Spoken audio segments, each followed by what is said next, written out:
औज़ुबिल्लाहि मिनश्शैतानिर्रजीम बिस्मिल्लाहिर्रहमानिर्रहीम अस्सलाम वालेकुम वरहमतुल्लाहि वबरकातुहू। अल्लाह के रसूल फरमाते हैं सल्लल्लाहु अलैहि वसल्लम कि बनी इसराइल में कुछ ऐसे लोग गुजरे हैं जिनको अल्लाह की तरफ से इल्हाम होता था। हाँ, वो नबी नहीं थे मगर उनके दिल में कोई बात डाल दी जाती थी। तो ये इल्म लदुनी के मुतालिक हदीस पाक है। इल्म लदुनी क्या है? इल्म लदुनी अल्लाह ताला किसे देते हैं? अगर आपने मेरी पहली वीडियो नहीं देखी इल्म लदुनी के मुतालिक पार्ट 1 तो उसका लिंक दिया मैंने डिस्क्रिप्शन में, आप वहां से देख सकते हैं। इल्म लदुनी अल्लाह की तरफ से आने वाला तोहफा, आला तोहफा, जिसका आला ईमान होता है, जो कि अल्लाह और उसके रसूल की इताअत करता है। इताअत ही बंदगी है, इताअत ही बंदगी है। जो आखिरी किताब कुरान की तिलावत के साथ उसके मुताबिक जिंदगी के फैसले करता है, उनको आगे पहुंचाता है जिन तक नहीं पहुंची, जिसको अपना फर्ज याद हो, जिसका आला ईमान होता है, उसको अल्लाह ताला इल्म लदुनी का तोहफा देते हैं। उसका असर दिल पे होता है। उनके दिल में कोई बात डाल दी जाती थी। अल्लाह के रसूल ने क्या फरमाया? उनके दिल में कोई बात डाल दी जाती थी। वो नबी नहीं थे मगर उनके दिल में कोई बात डाल दी जाती थी। आपने फरमाया अगर मेरी उम्मत में कोई ऐसा होता तो उमर फारूक होते रज़ियल्लाहु अन्हु। माशाअल्लाह। आपको 2-4 मिसाल दूंगा मैं जो भी मेरे इल्म में है। जैसे कि कुछ बातों का पहले पता लग जाना, जो भी अल्लाह ताला अपने बंदे को बात बताना चाहे।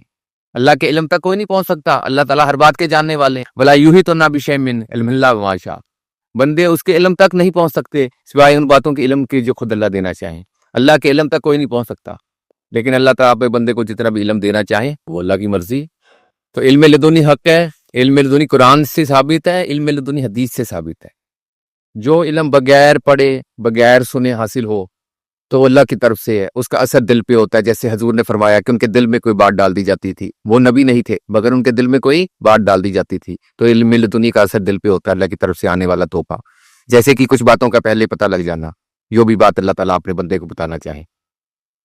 अल्लाह ताला अपनी आयतों का इल्म दे देते हैं, ये भी इल्म लदुनी है। कितनी बड़ी कामयाबी है जिसको अल्लाह ताला ने अपनी आयतों का इल्म ही दे दिया। इससे बड़ी कामयाबी है कोई? कामयाबी वही है जो अल्लाह और उसके रसूल ने बताई है। जो लोग ईमान लाए और उस अमल किए उनके लिए दुनिया और आखिरत में कामयाबी कामयाबी है। यह आयत आखिरी किताब में कुरान में बार बार आती है आखिर तक। इल्लल्लज़ीना आमनु व अमिलु सालिहाति व तवासौ बिल हक व तवासौ बिस सब्र। तो कामयाबी ये है जो अल्लाह ने बताई है आखिरी किताब में कुरान में, अल्लाह के रसूल ने बताई सल्लल्लाहु अलैहि वसल्लम ने, जो अल्लाह के हर नबी ने बताई है, जो अल्लाह के हर रसूल ने बताई है। तो वो है कामयाबी। हाँ, इसने दुनिया ने कामयाबी किसी और चीज को समझा तो ये उनकी नादानी है, लेकिन कामयाबी हमारे करीब वही है जो अल्लाह और उसके रसूल ने बताई है, जो आखिरी किताब में कुरान में हदीस में बताई गई, वो है कामयाबी। जिसके पास ये है वो कामयाब है, वरना कोई कामयाबी नहीं है। जिसके पास ये है, ईमान है, साथ में वो नेक अमल भी करता है, अल्लाह और उसके रसूल की इताअत करता है, तो वो है कामयाब। जो अल्लाह और उसके रसूल की इताअत करता है, आखिरी किताब कुरान के मुताबिक जिंदगी फैसले करता है, जिसका आला ईमान है, जिसको अपना फर्ज याद है, तो उसको अल्लाह ताला इल्म लदुनी का तोहफा देते हैं। तो ये है कामयाबी। आप जो चाहे अल्लाह ताला से कामयाबी मांगे, वो तो बेनियाज है। हर कोई ईमान लाएगा तो अपने लिए लाएगा। अल्लाह ताला तो बेनियाज है, अल्लाह समद। बेनियाज का मतलब क्या है? जिसने किसी कुछ मांगना नहीं, जो पूरे जहां से बेनियाज है। तो अल्लाह ने थोड़ी मांगना हमसे, मांगता है हमसे? वो आपसे मांगा कभी? हम मांगते हैं उससे, हाथ उठा के मांगते हैं और वो हमें देता है। ऐसे ही क्या नहीं दिया उसने? वो तो रहमान है, वो तो रहमतें बरसाता है। अब जो चाहे उस रहमान से उसकी रहमत मांग ले।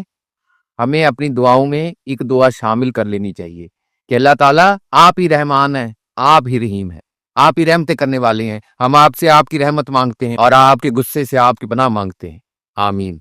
कि आपकी रहमत आपके गुस्से से बड़ी है। अल्लाह के रसूल ने फरमाया सल्लल्लाहु अलैहि वसल्लम ने कि अल्लाह ताला ने अपने पास लोहे महफूज में लिख दिया है कि उसकी रहमत उसके गुस्से से बड़ी है। अल्लाह ताला तो अपने गुस्से को रोकने वाले हैं, उससे ज्यादा कोई बर्दाश्त करने वाला नहीं है। कि अल्लाह ताला जैसे आप अपने गुस्से को रोकने वाले हैं, हमें भी अपने गुस्से को रोकने वाला बना दीजिए। हमें वैसा बना दीजिए जैसा आप चाहते हैं, वैसा नहीं जैसा हम चाहते हैं। हम तो नादान हैं, हमने खुद को आपके हवाले कर दिया है। आप अपने बंदों से 70 माह से ज्यादा मोहब्बत करने वाले हैं। हमारे लिए वही कीजिए जो हमारे लिए बेहतर है। उससे कोई मोहब्बत तो करके देखे, उसकी कोई बात तो माने, कोई उसकी इताअत तो करे, उसकी तरफ जाए तो सही। अल्लाह के रसूल फरमाते हैं सल्लल्लाहु अलैहि वसल्लम कि अगर कोई एक कदम अल्लाह की तरफ आता है तो अल्लाह ताला तो 10 कदम आते हैं कि मेरा बंदा अपनी दुनिया छोड़ के आया है मेरे लिए, आ जाए यार। वो तो अपने बंदों से मोहब्बत करता है। अगर कोई उससे मुंह फेर लेता है, अल्लाह के रसूल फरमा रहे हैं सल्लल्लाहु अलैहि वसल्लम, तो अल्लाह ताला भी उससे मुंह फेर लेते हैं। उसने क्या लेना हमसे? क्या उसने हमसे कुछ मांगना? उसको हमारी कोई जरूरत नहीं है, हमें उसकी जरूरत है। वो अपने बंदों को निशानियां दिखाता है, चारों तरफ उसकी निशानियां तो हैं। अल्लाह ताला फरमा रहे हैं किताब में कुरान में, ईमान वालों के लिए बहुत सी निशानियां हैं, गौर करने वालों के लिए बहुत सी निशानियां हैं, ईमान वालों के लिए बहुत सी निशानियां हैं। अल्लाह की आयतों पे जिनको पक्का यकीन है, पक्का ईमान है जिनका, उनके लिए बेशुमार निशानियां हैं। हम कहाँ हैं? हम नहीं हैं, ना हम थे ना हम रहेंगे।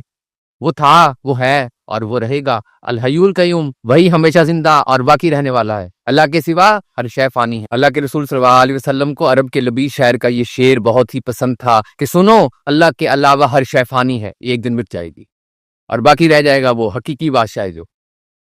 تو علم لدنی کا اثر دل پہ ہوتا ہے، جیسے کہ کچھ باتوں کا پہلے پتہ لگ جانا، جو علم بغیر پڑھے بغیر سنے زبان پہ آ جائے اور وہ حق ہو تو وہ اللہ کی طرف سے ہے۔